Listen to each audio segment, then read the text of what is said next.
성부와 성자와 성령의 이름으로 아멘.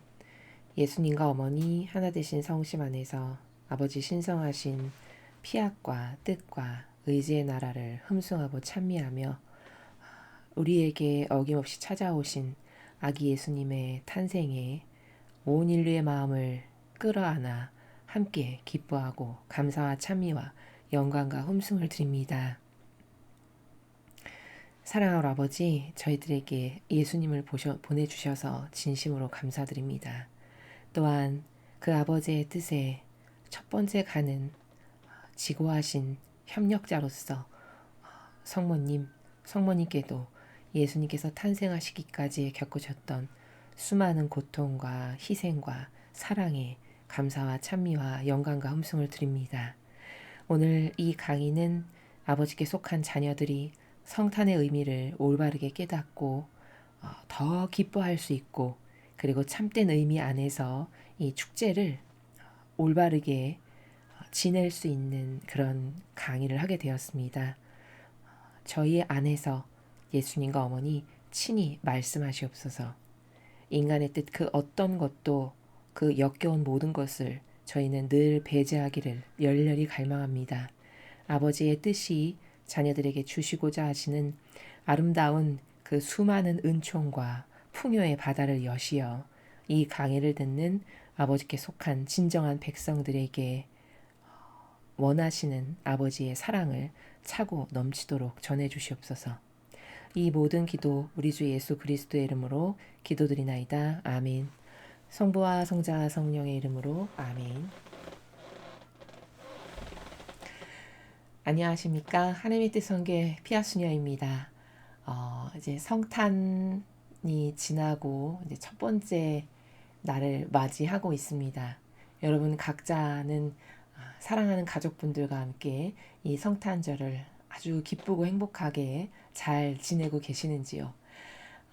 오늘은 특별히 이제 이 2023년도의 성탄절을 맞이해서 우리가 이 성탄의 올바른 본질적인 의미를 깨닫고 왜 기쁜 것인지, 그리고 예수님께서 도대체 이 지상에 우리의 구원을 위해서 오셨다고 하시는데 그 구원의 완성이라는 것은 도대체 뭔지, 이런 성탄의 본질적 의미를 이 시간을 통해서 여러분께서 충분히 학습하셔서 남아있는 성탄의 이 축제 기간 동안 더욱 아버지 뜻 안에서 기뻐하시고 올바른 그 의미를 행하시면서 보내실 수 있는 그런 복된 성탄이 되셨으면 좋겠어서 이 강의를 준비하게 되었습니다.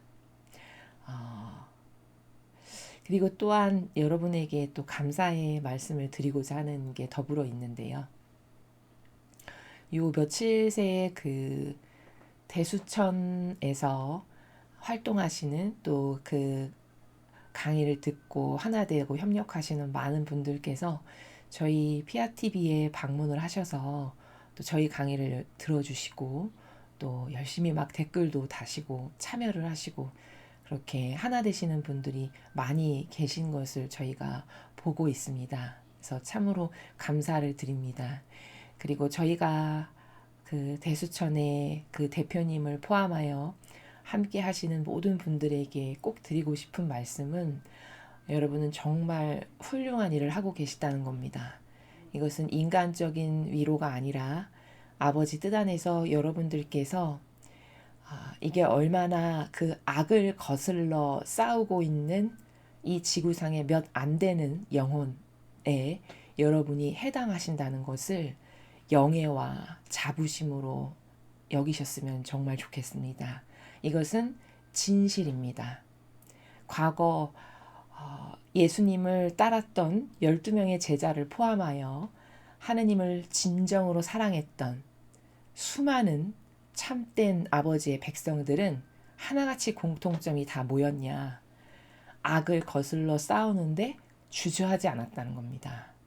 그래서 그 열정적인 그 정신은 심지어 로마의 지배를 받았는데 그 대제국인 로마를 거슬러서 들불처럼 일어나서 그때 많은 사람들이 순교하고 목숨을 잃었죠. 근데 그런 어떤 폭력의 압제 속에서도 그 열정이나 사랑을 감히 억누르거나 그것을 못하게 할 수는 없었습니다. 그것이 사람 눈으로 보았을 때는 참 불쌍하다, 비참하다, 안 됐네. 그 당시에는 그런 평가를 받았을지 모르겠으나 과연 죽고 나서 그들의 영혼이 그렇게 불쌍하고 가련하고 비참한 영혼이었을까요? 절대 그렇지 않겠죠.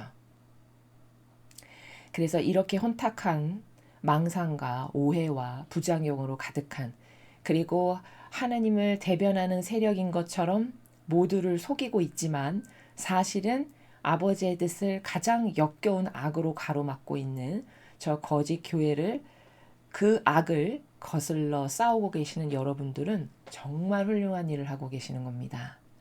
그러니까 용기를 내시고 어떤 일이 있더라도 포기하지 마시고 더 똘똘 뭉치고 하나 되셔서 아버지 뜻 안에서 그 의로운 의인으로서의 그 모든 행위를 매일 매순간 아버지 뜻에 봉헌드리면서 또 예수님과 어머니와 하나 돼서 여러분이 그 행위를 지속적으로 하신다면 여러분은 이 지구상에 태어난 보람이 있는 몇 안 되는 소수의 그런 영혼들 중에 하나이심이 분명하시고, 또 돌아가시고 난 다음에도 천상에서 분명히 다른 영혼들하고는 구분이 되는 그런 빛나는 영혼들이 되실 것입니다. 그러니까 힘을 내시고 용기를 내시고 또 저희 사명에 와서 많이 동참해 주시고 격려해 주시고 하나 되어 주셔서 진심으로 감사드립니다.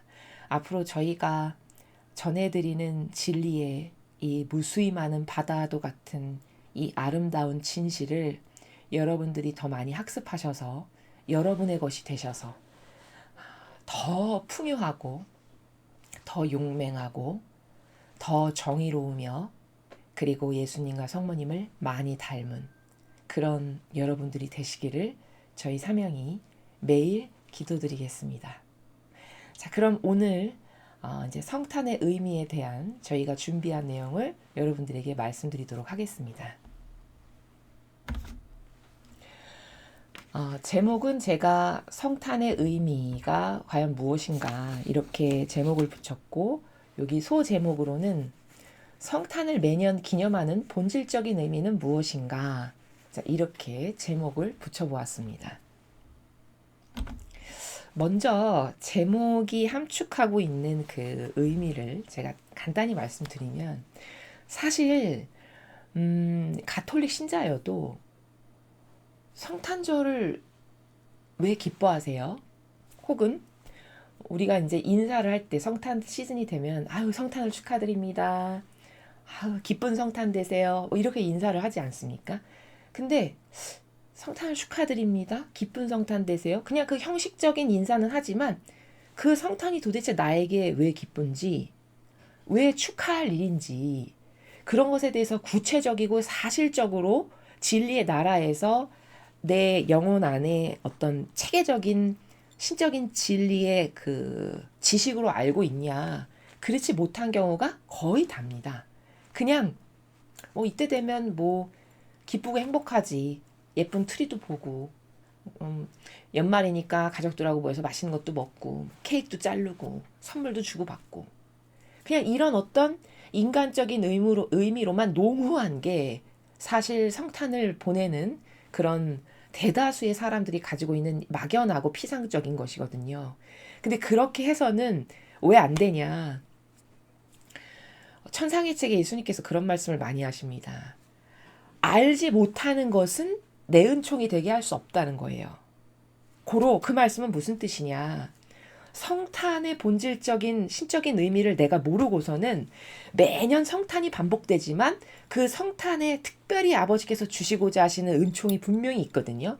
근데 그 은총하고 나는 아무 상관이 없는 겁니다. 내가 이 의미를 모르고 그냥 지나가면. 그 말씀이거든요. 그래서 제가 예전에 마라나타 메시지를 해설할 때도 그때 매 축일마다 아버지께서 이번엔 무슨 축일이니까 무슨 은총으로 너희를 축복한다. 이때는 성모님과 관련된 이런 축일이니까 이런 은총으로 너희를 축복한다. 매 축일마다 다르게 축복을 하세요. 그럼 도대체 그 축복이 뭔지를 내가 진리의 지식이 있어야 내 것으로 할 수 있고 그때에만 비로소 그 은총이 나의 은총이 될 수 있는 것이거든요. 마찬가지로 이 그리스도 교회의 큰 축일 중에 성탄과 부활이 있는데 막상 우리가 매년 성탄과 부활을 지내지만 그 성탄의 의미가 도대체 뭔지, 나랑 무슨 상관이 있는 건지, 왜 기뻐해야 되는 건지 그런 것에 대해서 알아도 굉장히 미약하게 알거나 피상적으로 아는 경우가 거의 대다수기 때문에 그러면 그 성탄절이 매년 반복되지만 여러분에게 그 은총이 허락되지가 않는다는 것이죠. 그래서 이 성탄의 의미를 본질적으로 깨닫는 것이 매우 중요하다. 그래야 여러분들께서 성탄의 아버지께서 주시고자 하시는 은총과 축복을 받으실 수가 있다. 요 핵심 키워드를 인지하셔야 됩니다. 그 은총이 여러분의 것이 되게 하기 위해서 이 강의를 준비했다라는 이 진실을 여러분들에게 먼저 선언적으로 말씀을 드리고 그리고 이제 본질적으로 본격적으로 강의를 시작하겠습니다. 자, 그래서 성탄의 의미가 뭔가?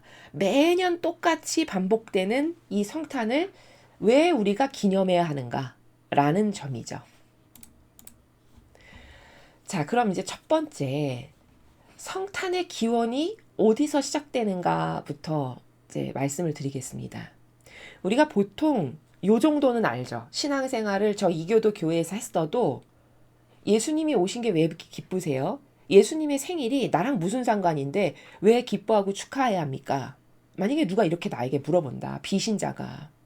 그럼 여러분은 그리스도교 신자답게 그걸 명확하고 똑부러지게 설명할 수 있어야 그 사람이 새로운 신자로 와서 그도 믿음을 갖고 싶다. 나도 저런 하느님으로부터 은총을 받고 싶고 저런 종교를 갖고 싶다. 이런 마음이 들지 않겠습니까? 그럼 우리가 오늘 이 강의를 똑바로 배워서 여러분의 이 진리의 지식이 여러분의 것이 되게 하셔서 누군가가 여러분에게 다가왔을 때 이런 질문 얼마든지 할 수 있거든요. 그럴 때 여러분이 잘 이끌어주고 또 그 양도 하느님의 백성이 되게끔 하신다면 그러면 엄청 기쁜 일이죠. 아버지께서 기뻐하실 일이고 우리가 기쁜 일입니다. 자, 그래서 이제 그런 마음가짐의 나라에서 여러분이 이 강의를 들으셨으면 좋겠고요.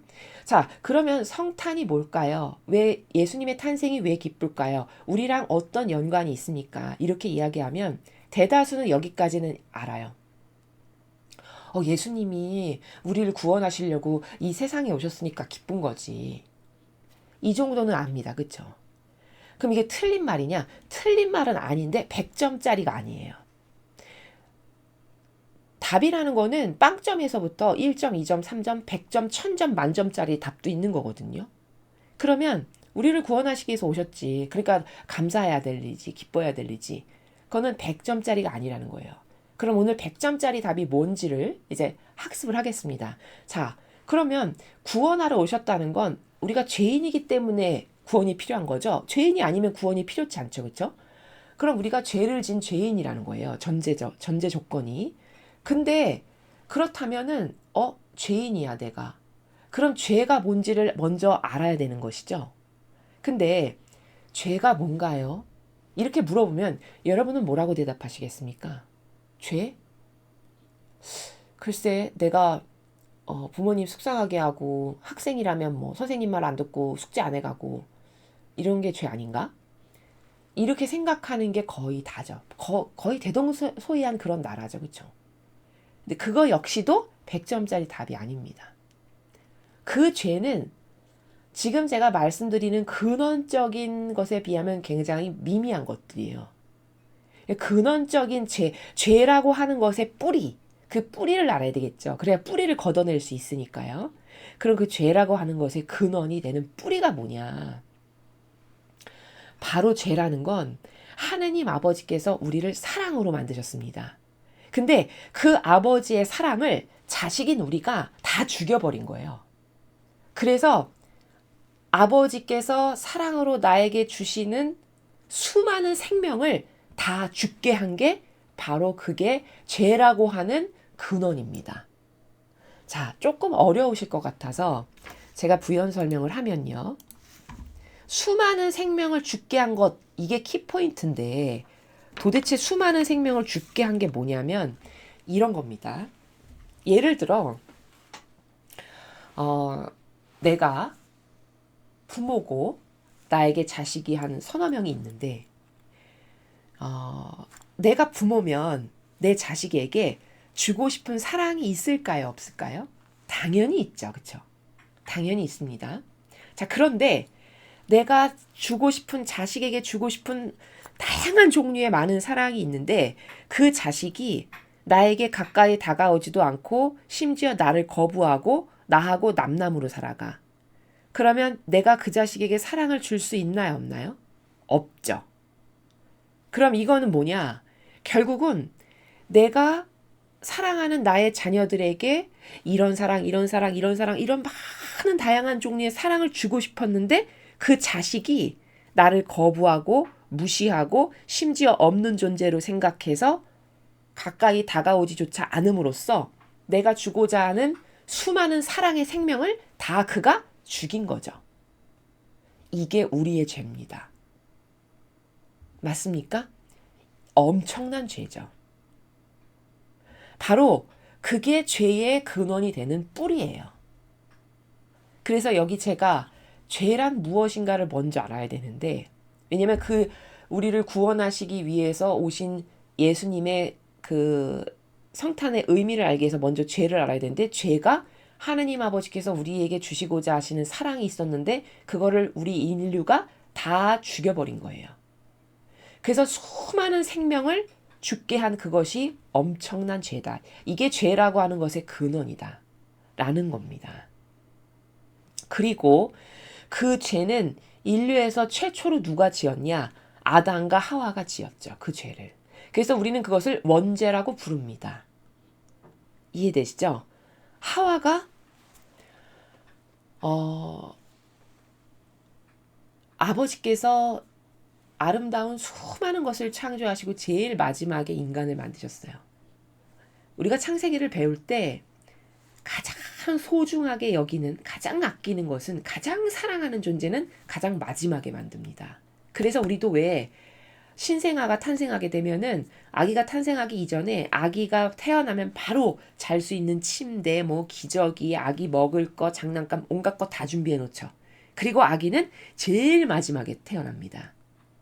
고로 가장 소중하게 여기고 내가 가장 사랑하는 존재를 가장 마지막에 탄생하게끔 하는 게 이게 창조의 어찌 보면 하느님을 닮은 질서인 거거든요. 바로 그렇듯이 아버지가 우리를 그토록 사랑하셔서 제일 마지막에 우리가 먹고 마시고 누리고 아름답게 살아갈 수 있는 필요한 모든 것을 다 만드시고 우리를 가장 마지막에 만드셨어요. 그럼 얼마나 많이 사랑하신다는 겁니까? 그렇죠? 근데 그런 인간이 그 모든 것 중에서 아버지께서 너 저거 하나만은 따먹지 말아라 라고 지칭하신 선악과가 있었죠. 근데 그 선악과를 따먹지 말라라고 하느님께서 하신 건 그게 아까워서 자식에게 주기 싫어서가 아닙니다. 이거 다 창세기 때 말씀을 드린 거지만 간략하게 말씀드리면 그것을 아까워서 주기 싫어서가 아니라 제가 나를 사랑한다면 내 말에 순종하겠지 라는 것을 확인하고 싶으셨던 겁니다. 제가 나를 사랑해서 나랑 하나 됐다면 내가 하지 말라는 거, 내가 원치 않는 거는 안 할 거야. 내 말에 순종을 할 테니까. 그렇게 하는지 안 하는지를 확인해 보고 싶으셨던 거예요. 그래서 그런 허들을 하나 딱 두신 거였거든요. 근데 하와가 보기 좋게 그 허들에 걸려 넘어졌죠. 그 알량한 자애심과 이기심 때문에. 이해되시죠? 이렇게 함으로써 그 아버지를 사랑하여 아버지 뜻에 나는 하나 돼야지. 아버지께서 원하시는 거, 좋아하시는 게 곧 내가 원하고 내가 좋아하는 거야. 라고 해서 순종하면서 살았다면 이런 일이 없었을 테지만 뱀이 와서 교묘한 방법으로 꼬시니까 하와가 단박에 넘어가가지고 너 저거 왜 먹지 말라고 했는지 아니?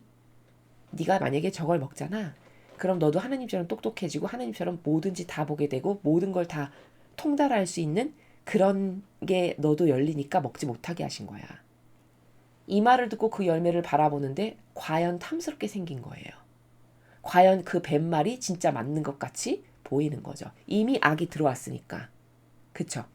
그렇게 해서 보기 좋게 땄죠. 그리고 자기만 먹은 게 아니라 남편에게도 줬습니다. 이렇게 해서 죄인이 됐죠. 이 원죄, 바로 이때부터 아버지와 하나 되어서 모든 것을 아버지가 만드신 것을 공유하면서 살아가기에 합당한 그런 환경으로 다 만들어 주셨거늘 그것을 내가 다 자른 겁니다. 그 수많은 생명을. 그렇게 해서 아버지하고 별개의 존재로 살아가게 시작한 원흉이 바로 아담과 하와의 원죄라는 겁니다. 자, 그런데 참 아이러니한 게 이 아담과 하와의 원죄, 즉 아버지 사랑을 모두 죽여서 수많은 생명을 죽게 한 근원이 되는 그 원죄 때문에 예수님이 오실 수 있게 된 거예요. 왜? 우리가 죽게 생겼으니까. 다시 살려야 하니까 오실 수 밖에 없는 명분이 바로 아담과 하와의 원죄라는 겁니다.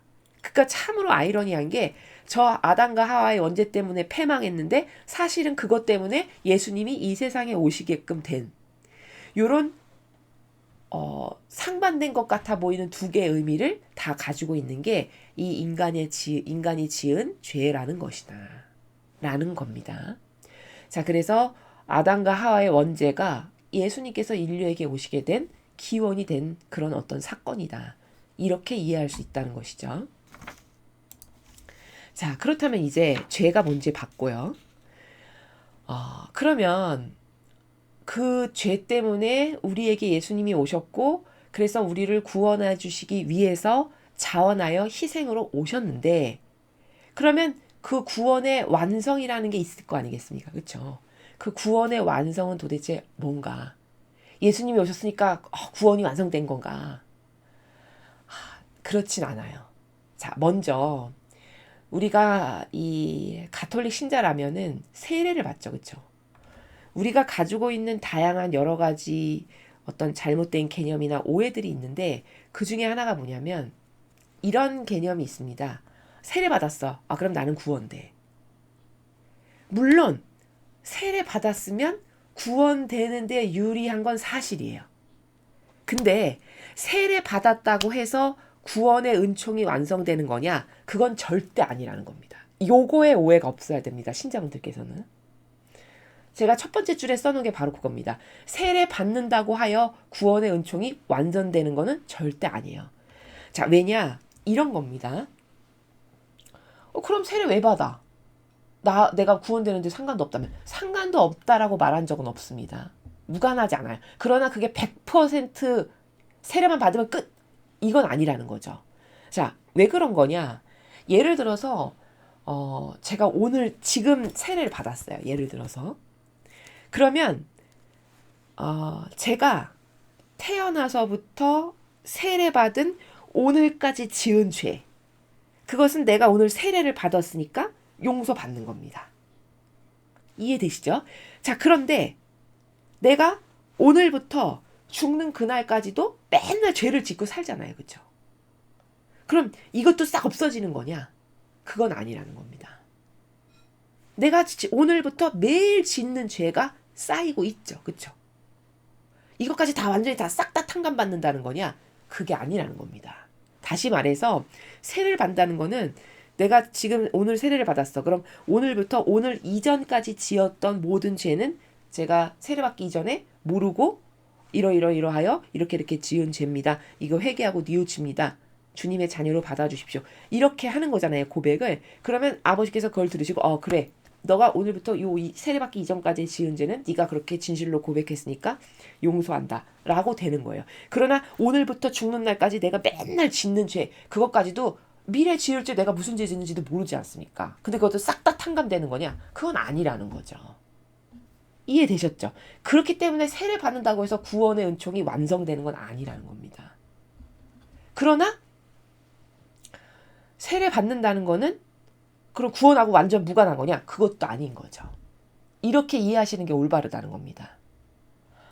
자, 그러면 예수님께서 이렇게 이 지상에 오셔가지고 우리를 위해서 대신 배상과 보석의 산재물로 돌아가시기까지 하지 않습니까? 그럼 그 위대하신 행위는 그걸로 우리가 다 구원되는 거 아닌가요? 이렇게 물어보실 수 있어요. 얼마든지. 물론 그 행위는 위대하신 행위가 맞죠. 그런데 자, 두 번째 줄에 보시면 예수님께서 세상에 오신 이유는요. 왜 오신 거냐? 인류와 아버지와의 관계를 다시 올바르게 회복시키시기 위한 화해의 산제물로 오신 거예요. 그러니까 이런 겁니다. 하늘나라는 공짜가 없기 때문에 거저 용서받을 수 없어요, 우리가. 그래서 구약에 보면은 레위기나 이런 데 보면 어떤 사람의 죄를 용서하기 위해서 뭐 양을 죽이건 뭐 염소를 죽이건 소를 죽이건 이렇게 해서 희생의 제물을 그 사람의 죄를 대신해서 희생당할 수 있는 동물을 하나 죽이고 그 동물의 피를 제단에 뿌리고 이렇게 해서 이 영혼의 죄를 이렇게 이 제물을 바침으로써 보속의 제물을 바침으로써 용서해 주십시오. 이렇게 해서 맞바꿈으로써 용서가 됩니다. 그렇죠. 구약에 여러분이 많이 읽으셨던 뭐 레위기 이런 데에 다 나오는 것들이죠. 그럼 이 말은 뭐냐면 용서를 받으려면 공짜 거저가 아니라 반드시 그 죄에 상응하는 무슨 대가를 바쳐야만 용서받을 수 있다라는 증거가 성경에 그렇게 나오는 겁니다. 그렇죠. 자, 그런데 문제는 뭐냐? 문제는 그 동물의 피는 한시적인 생명의 피잖아요. 그렇죠? 영원히 그 동물이 한 번 죽으면 영원히 용서받는 그런 피가 아니라는 겁니다. 한시적인 생명의 피니까요. 그렇죠? 그런데 예수님은 다르시죠. 예수님은 죄가 없으신 영원성의 피예요. 그렇죠? 그러므로 그분이 오셔서 우리의 모든 죄를 다 짊어지시고 돌아가셨다라는 것은 그분이 단 한 번 그렇게 산제물로 바쳐짐으로써 온 인류의 죄가 다 용서받기에 합당한 거라는 겁니다. 맞죠? 자, 그렇게 해서 화해의 산제물로 이 세상에 오신 겁니다. 그러면 예수님이 인류의 모든 죄악을 끌어안고 배상과 보속을 철저히 처절하게 다 하시고 돌아가셨잖아요. 그럼 그건 뭘 하신 거냐? 여태까지 아버지와 우리와의 관계는 틀어졌죠. 아담과 하와 이후로. 그 생명의 모든 것이 다 끊어진 상태잖아요. 하느님과의 우리와의 관계에서. 아까 제가 죄가 뭔지를 설명드리면서 그 아버지와의 관계성을 인간이 자유의지를 잘못 써가지고 하느님과 하나 되기 위해서 자유의지를 쓴 게 아니라 내 역겨운 자아나 만족시키고 내 육이나 만족시키기 위해서 자유의지를 쓰는 바람에 그 아버지와 단절됐죠. 수많은 사랑의 생명이 다 끊어졌죠. 그래서 관계가 완전히 틀어진 겁니다. 근데 예수님이 오셔서 이 모든 죄악을 짊어지고 대신 돌아가시고 바쳐지심으로써 이 관계를 다시 회복할 수 있는 매개체가 되신 거죠. 그렇죠. 자, 그렇게 함으로써 어떻게 된 거냐? 여태까지 단절됐던 하늘과 땅의 소통의 통로가 연결된 겁니다. 이 위대한 일을 하신 겁니다. 예수님께서. 드디어 소통의 통로가 연결된 거예요. 그 예수님의 돌아가신 사건이. 이전에는 그 하느님과 인류가 단절된 상태에서 다시 이거를 올바른 관계로 회복할 수 있는 화해의 산제물이 아무도 없었고 가당치도 않았죠. 근데 예수님 때문에 그게 가능해진 겁니다.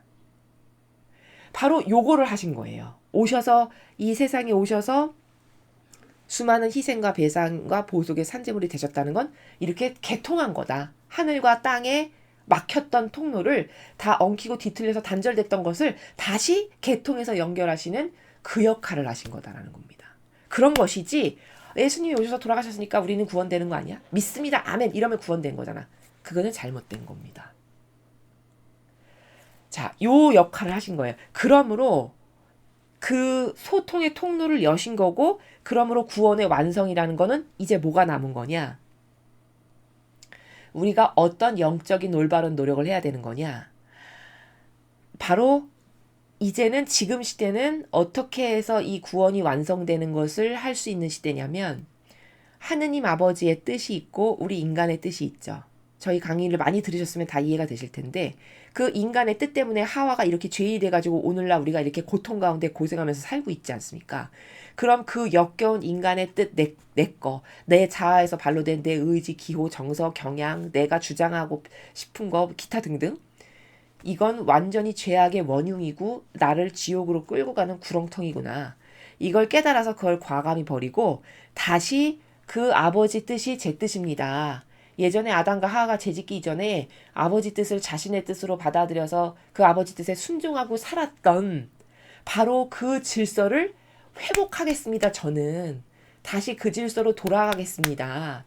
이렇게 다짐하고 회개하고 뉘우쳐서 진짜 그 아버지의 뜻을 내 뜻으로 삼아서 그 아버지 뜻 안에서 사는 사람, 영혼.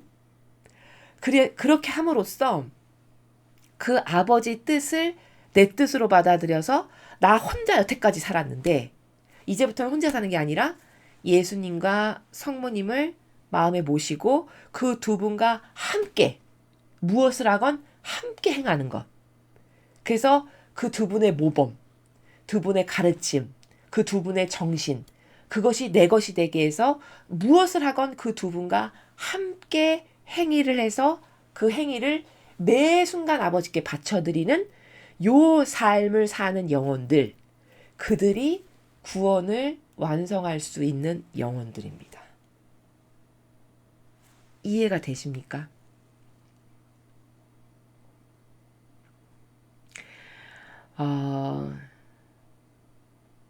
그러니까 좀 쉽게 말하면 이 구원을 지금은 완성할 수 있는 시대에 살아가고 있어요. 예전에는요, 하고 싶어도 못했습니다. 왜? 이런 나라도 모르고, 그쵸?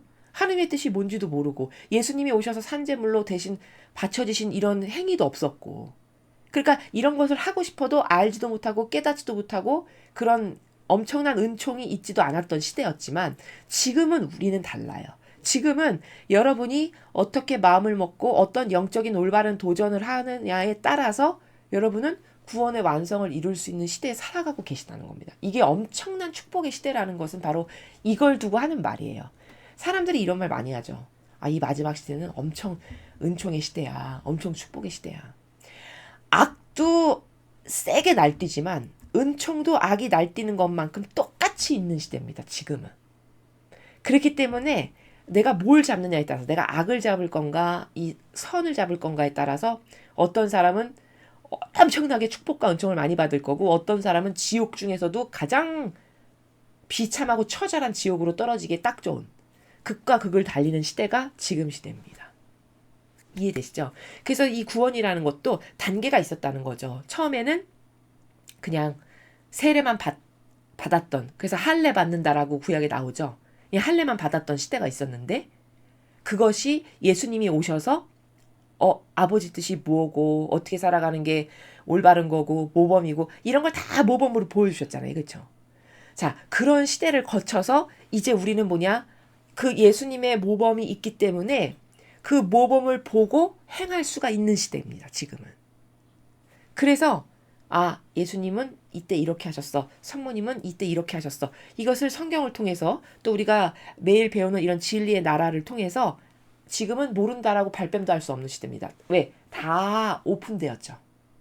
완전히 다 오픈된 거죠. 지금은.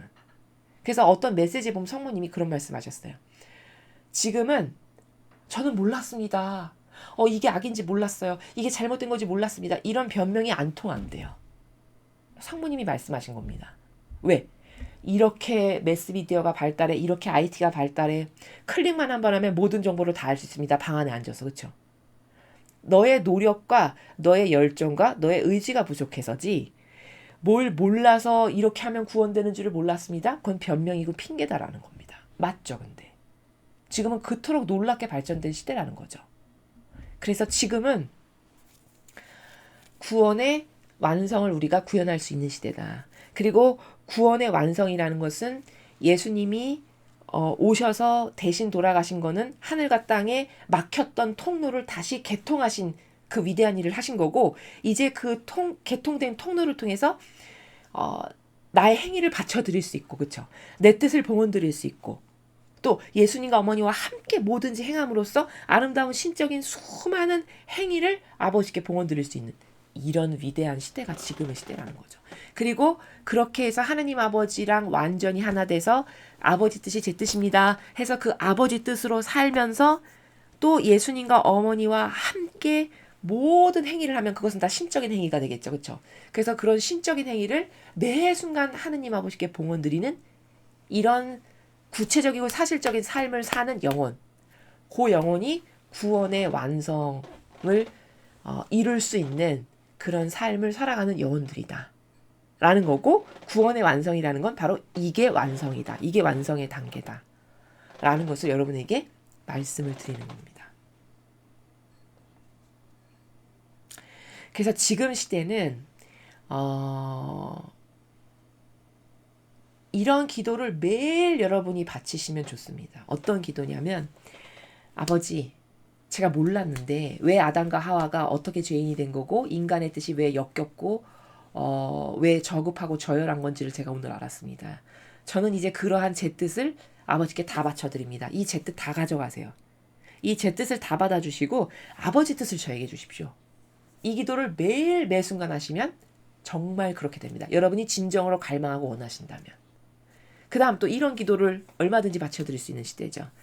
예수님과 성모님의 행위를 저에게 주십시오. 제 뜻으로 하는 행위 다 필요 없습니다. 이거 맨날 악에게 양식만 되어주는 행위인데 제 뜻 안에서 제가 뭐가 좋고 뭐는 옳고 이건 잘못됐고, 아니 본인이 진리인가요? 그쵸? 그 역겨운 병든 기호와 정서와 경향 안에서 뭐가 옳고 그르고 이건 좋고 저건 싫고 이렇게 해봤자 역겨움만 맨날 드리는 거거든요. 아, 제가 오늘 그걸 드디어 깨달았습니다. 저는 이제 제 뜻으로 어떤 행위도 안 합니다. 예수님과 성모님의 행위를 저에게 주세요. 그래서 그 행위가 저의 행위가 되게 해주십시오. 이런 기도를 매일 매 순간 바쳐드린다면, 그러면 그것이 곧 구원이 완성되는 지름길이고 여러분은 그런 삶을 살아가는 첫 발자국을 내딛는 그런 순간들이다라는 것입니다. 이해가 되셨죠? 바로 이런 구원의 완성을 위해 예수님이 이 지상에 오신 거고, 이 지상에 오셔서 아버지 뜻이 뭐고 신적인 행위를 한다는 게 어떤 거고 이런 것을 우리들에게 가르쳐주고 계신 것이다 라는 것이죠.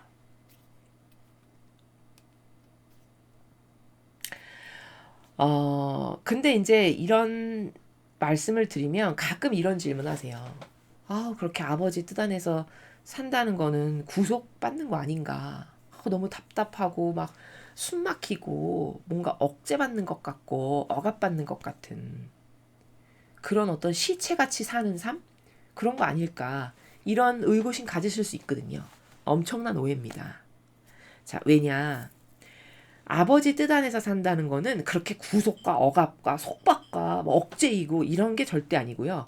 진정한 자유인으로 사는 거고 진정한 자유인으로 거듭나는 겁니다.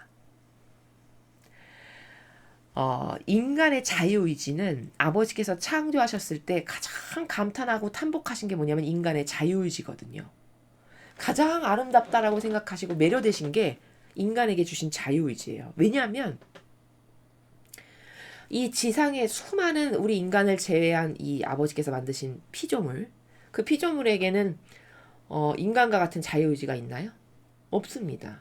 그냥 아버지 뜻에 순응하는 자체로 만들어졌어요. 그렇죠? 아니 뭐 나무가, 꽃이 혹은 뭐 강아지나 뭐 이런 동물들이 자기 의지 뜻이 있어가지고 뭐 아버지 뜻을 거슬러가지고 내 자유의지로 뭘 선택하고 이렇게 합니까? 그렇게 안 하죠. 그렇죠? 그냥 본능, 본성, 아버지가 주신 순수한 본능, 그냥 그 본능만 따라서 순응하면서 잘 살아갑니다. 그렇죠? 근데 그럼 왜 우리한테 자유의지를 주셨냐? 우리도 죄 안 짓고 그렇게 축복받게 잘 살 수 있으려면은 차라리 자유의지를 안 주셨으면 좋지 않았냐? 또 이런 의문도 있을 수 있거든요. 근데 여러분 생각해 보십시오. 자유의지가 없다는 건 어떤 거랑 똑같은 거냐면요. 아침마다 로봇에게 내가 메모리를 시키는 거죠. 주인님 사랑합니다. 주인님 사랑합니다. 이걸 100번 하기. 메모리를 딱 시키는 겁니다. 그리고 아침마다 그 버튼을 꾹 눌러요.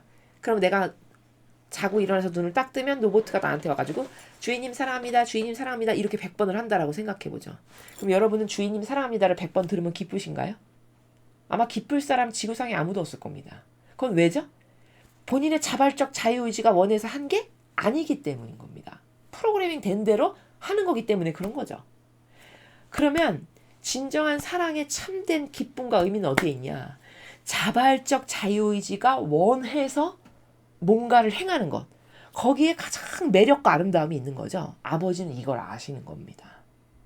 바로 그래서 인간에게 자유의지를 주신 거예요. 그렇게 너 자유의지를 아름답고 소중한 곳에 올바르게 반영하는 것으로 쓰라고 주신 거죠. 근데 인간은 참으로 불쌍하게도 그 자유의지를 어디다 쓴 거죠? 자기가 좋아지는, 자기 욕구와 욕정을 채우고 이기심과 자애심을 채우는 데에다가 여태 자유의지를 쓰고 살아온 거죠. 그래서 이렇게 추락한 겁니다. 이렇게 저급하고 저열하게. 그런데 자유의지를 똑바로 쓰면 엄청 아름다운 겁니다. 예를 들어 성모님의 자유의지를 보시죠. 매력 자체입니다. 아름다움 자체고요. 고결한 자체입니다. 성모님의 자유의지가 자발적으로 원하셔서 3살의 성전에 스스로 자신을 자원하여 봉헌하셨어요. 그러면 그 겨우 아장아장 걷는 어린 아이가 자신을 하나님께 스스로 봉헌하는 걸 자기가 선택했다. 이건 기절할 만큼의 아름다움 아닙니까? 그렇죠. 바로 자유의지는 이렇게 쓰라고, 이렇게 고결하고 아름다운 곳에 너의 자유의지를 쓰라고 아버지께서 주신 겁니다. 근데 이제 이게 병든 거죠, 인간은. 어떤 게 진짜 아름다운 곳에 쓰여지는 건지를 잘 모르는 겁니다. 자, 이런 상태인데 이 자유의지는 올바르게 알고 올바르게 하나 되는 곳에 선택하는 곳에 써라 라고 주신 거라는 겁니다. 근데 자유의지가 병들면 어떻게 되는 거냐면요.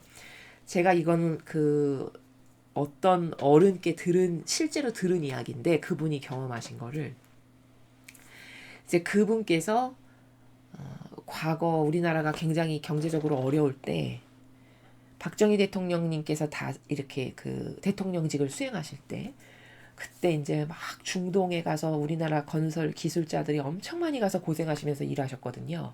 저도 그것을 신문으로 혹은 이제 부모님께 배워서 알고 있는데 그분이 그 건설 현장에 가서 실제로 일하셨던 분입니다. 본인의 이제 경험담을 이야기를 해주신 걸 제가 들었는데 실제 중동에 가면요. 유목민이 엄청 많다고 합니다.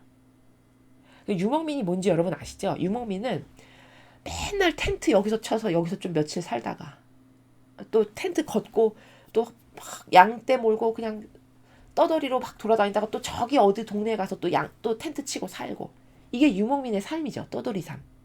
우리가 봤을 때는 저렇게 맨날 텐트 폈다 접었다 폈다 접었다 저렇게 양들 끌고 다니면서 저거 얼마나 피곤하고 힘들까 이렇게 생각이 되잖아요.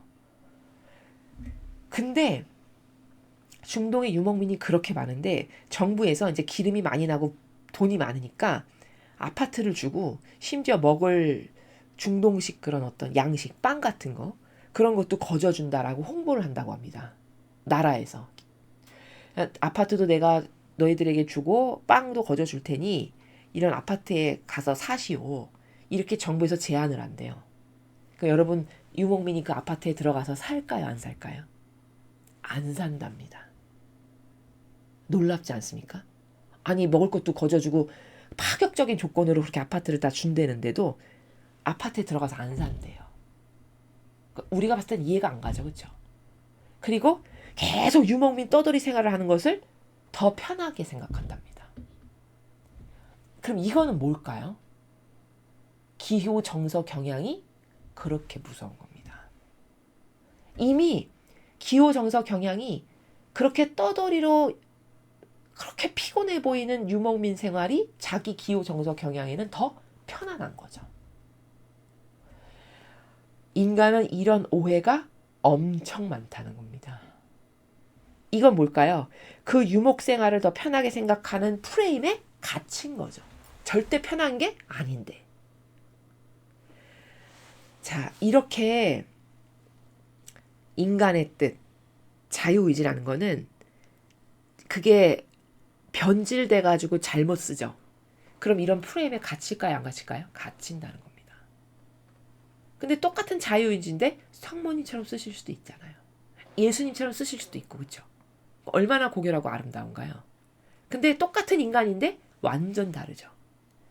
자, 이렇게 하느님이 자유의지를 주셨지만 그것을 올바르게 쓸 줄 몰라서 인간이 이렇게 비참한 존재로 추락하고 전락하게 된 거다. 그러나 자유의지를 하느님과 하나 되기 위해서 쓴다면 그건 정말 진정한 자유인으로 인간으로 태어나서 처음으로 살아보는 그 정신세계를 구현하는 길이다 라는 겁니다. 여러분, 세상 사람이 얼마나 오해가 많냐면 나 자유인으로 잘 살고 있는데, 아마 대다수의 사람 지금 그렇게 말할 겁니다. 그렇죠? 여러분, 자유인으로 사세요. 이렇게 만약에 제가 얘기를 한다면 세상의 대다수의 사람은 나 지금 자유인으로 잘 살고 있는데 무슨 소리예요? 이렇게 말할 거라는 거죠. 그럼 제가 말하는 자유인이라는 것을, 그 자유인이라고 하는 단어의 올바른 의미를 지금 깨닫지 못하는 겁니다. 제가 말하는 자유인은 이 육적 자유, 내가 감옥에 안 갇혔으니까 나는 자유인이에요. 내 멋대로 하고 싶은 대로 살고 있으니까 나는 자유인이에요. 그 자유인을 말하는 게 아닙니다. 제가 말하는 자유인이란 단어는. 인간은 본인이 자기가 자유인으로 하고 싶은 거, 먹고 싶은 거 마음대로 하면서 살고 있다라고 지금 생각하겠지만 엄밀히 말하면 자유인이 아닙니다. 사람은 다 인간적 의지에서 살면요, 다양한 프레임에 갇혀 있습니다. 본인이 이것은 이렇게 되지 않으면 안 된다라고 고집하는 그 어떤 것들에 다 갇혀 있어요. 그렇지 않습니까? 그리고 그것이 이루어지지 않으면 불안해하고 초조해하면서 자기 자신을 자기가 달달 볶으면서 이렇게 살아가고 있는 게 세상 인간적인 삶이죠. 그렇죠? 이건 자유인이 아니라는 겁니다. 그러나 하느님의 뜻 안에서 산다는 거는 그 아버지 뜻을 내 뜻으로 받아들여서 내가 예수님과 성모님과 매 순간 작은 것 하나도 같이 수행하면서 산다는 건 진정한 자유인인 것이, 거기는 구약 어떤 제약이 없습니다. 아버지 뜻 안에 산다는 건 뭐든지 아버지 뜻 안에서 마음껏 행할 수 있는 이런 나라, 어떤 인간적인 것에도 구속과 제약을 받지 않는 이런 진정한 자유인, 그것은 이 진리의 나라에서 살 때만 구현이 가능한 거다라는 겁니다.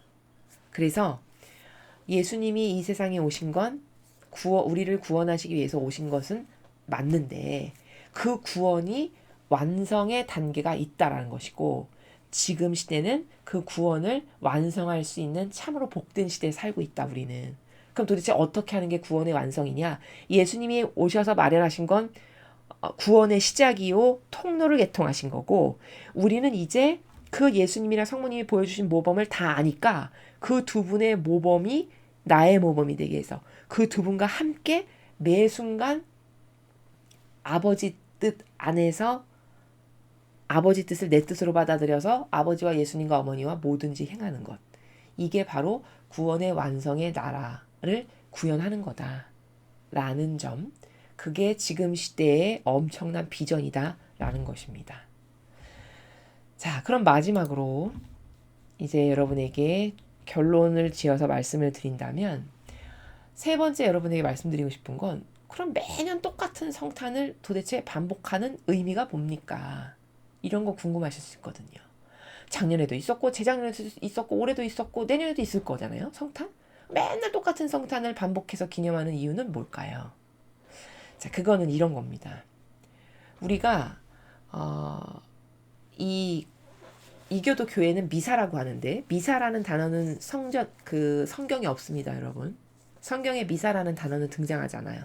그리고 미사라는 거는요, 제가 다른 강의에서 말씀드렸는데 그거는 성경적이지 않은 단어입니다. 성경에는 예배라는 단어만 있어요. 반드시 예배라는 단어를 여러분은 쓰셔야 돼요. 여러분이 선입견이 개신교에서 쓰는 단어 아니야? 그런 것을 구분해서 나눌 필요가 절대 없고요. 성경에 나온다, 그러면 무조건 올바른 거죠. 그렇죠? 성경에 등장하는 단어도 단어다, 그러면 그게 올바른 거라는 겁니다. 그걸 쓰는 게. 미사는 라틴어의 근원을 따져서 들어가면 황제 아련이 끝났다라고 선포할 때 쓰는 단어 중에 하나가 미사입니다. 그러면 그 하느님께서 중심이 되셔서 거행하는 이 엄청 거룩한 예식을 미사라고 이름 붙인 건 왜냐. 마귀가 그 미사라고 하는 단어에 내포되어 있는 본질적 의미가 뭐냐면 황제와의 아련이 끝났다. 즉 너희는 하느님과의 아련은 이제 끝났어. 라는 것을 내포하는 단어를 쓰게끔 뱀이 역사에서 미사라는 단어를 쓰는 겁니다. 이해되십니까? 그러니까 그 단어를 쓰면 안 된다라는 거죠. 여러분하고 하느님과의 관계가 단절됐다, 끊어졌다라는 말을 매번 반복하면 어떻게 되겠습니까? 그쵸? 말에는 힘이 있는 거 아시죠? 말에는 엄청난 힘이 있습니다. 그래서 아버지께서 비사 생겨라 하니까 말 그대로 생겼습니다. 빛이. 말씀이 떨어지기가 무섭게. 그건 무슨 뜻이냐? 말에 그런 힘이 있다라는 겁니다. 그래서 이거를 입증하기 위해서 과학에서 예전에 보면은 제가 TV에서 본 적이 있는데 밥을 2공기를 떠놓고 이쪽 밥에다가는 아우 예쁘다 사랑한다 너는 정말 아름답구나 이거를 계속 해주고 이쪽 밥에는 너는 못생겨서 저주나 받아라 이런 말을 하는 실험을 한 적이 있어요. 보신 분이 있는지 모르겠는데 그렇게 하고서 일주일 후에 이 밥을 열어봤어요. 그랬더니 여기 너는 저주를 받아라 못생겼어 이렇게 저주를 퍼본 밭은 막 시커먼 곰팡이가 가득 폈는데 예쁘다 사랑한다 너는 아름답구나 이런 말을 한 밥은 그런 게 어떤 곰팡이나 이런 게 하나도 끼지 않은 이 실험을 보여준 게 있었거든요. 그럼 이건 뭐예요? 우리 사람이 하는 말에도 그런 힘이 있다는 거죠. 기운이 있다는 겁니다. 그러니 여러분이 무심코 아무 생각 없이 그냥 말을 아무 단어나 써도 되는 게 절대 아니라는 거죠. 이렇게 말에 엄청난 힘이 있는데요. 고로 마귀가 조작해서 변질시킨 단어를 계속 쓰시면 여러분의 영혼에 좋지 않다는 거죠. 그래서 성경에 나오지 않는 단어는 안 써야 된다는 겁니다. 그건 다 우리가 몰라서지 거긴 누룩이 있고 마귀가 의도하는 바가 있기 때문이라는 겁니다. 그래서 앞으로는 저희는 미사라는 단어를 안 씁니다. 그래서 예배라는 단어를 써요. 여러분도 예배라는 단어를 쓰시기 바랍니다. 자, 그 예배 때 사제가 매일 그 예배를 수행하면서 반복적인 예절 행위를 하죠. 그거 왜 하는 건지 아십니까? 맨날 똑같은 거 그냥 무의식적으로 반복해서 여러분도 하셨죠. 그건 왜냐면 재현의 의미가 있어요. 재현의 의미. 그 재현의 의미라는 건 뭐냐면 이런 겁니다. 마치 우리가 밥을 매일 먹죠. 그쵸?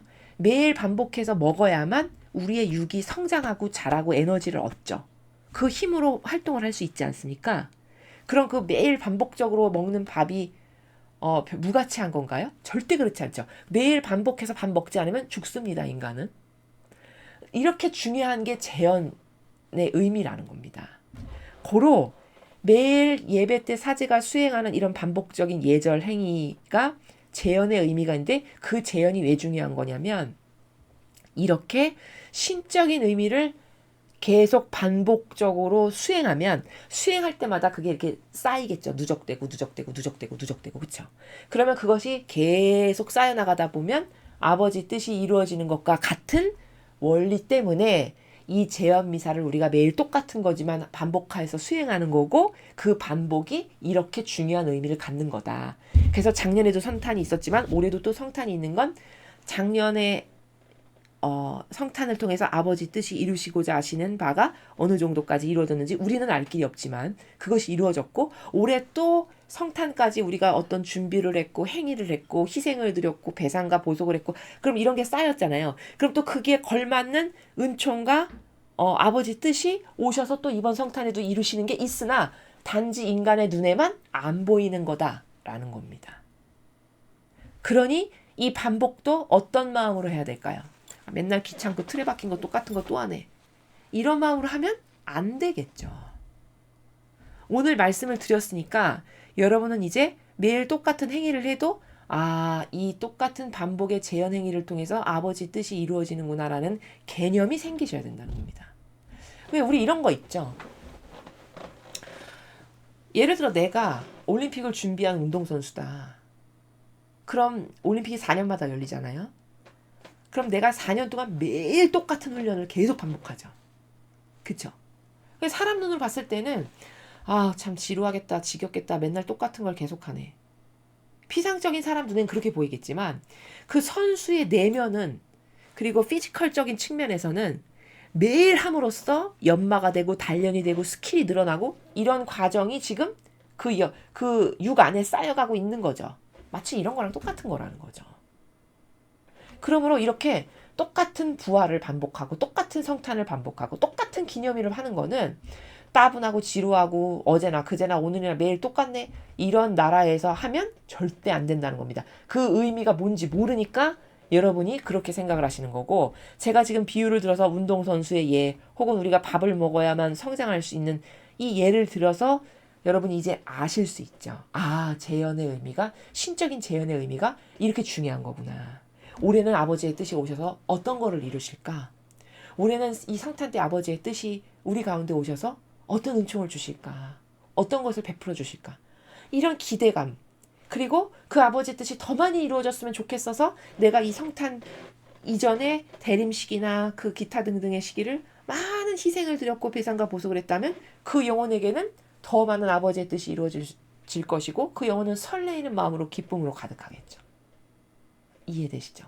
자, 요렇게 기념일 어떤 축일을 맞이하는 건 이런 정신과 마음으로 맞이해야 올바른 거다라는 것을 덧붙여가지고 여러분에게 말씀을 드립니다. 아주 간략하게 말씀을 드리려고 했는데 또 설명을 드리다 보니 좀 길어졌습니다. 성탄 기간이 25일부터 주님 세례축일까지 우리가 보통 성탄 기간이라고 합니다. 그렇게 길지는 않은데 이 남은 성탄 기간을 제가 오늘 여러분에게 말씀드린 이 성탄의 본질적 의미를 잘 인지하셔서 남은 매일매일의 성탄 이 기념일을 아주 기쁘고 그리고 의미 있게 이 신적인 의미 가운데서 여러분의 행위를 매일 아버지 뜻을 내 뜻으로 삼아서 그 뜻으로 살면서 예수님과 성모님과 함께 모든 행위를 행하여 아버지께 봉헌드리는, 이것이 구원의 완성을 가는 길이다라고 제가 마지막에 설명드린 요게 핵심이고 하이라이트입니다.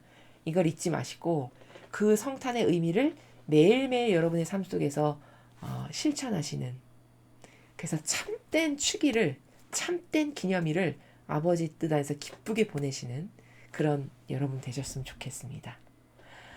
이상으로 2023년 12월 26일 성탄의 본질적인 의미에 대해서 여러분에게 말씀드렸습니다. 긴 강의를 들어주셔서 감사합니다.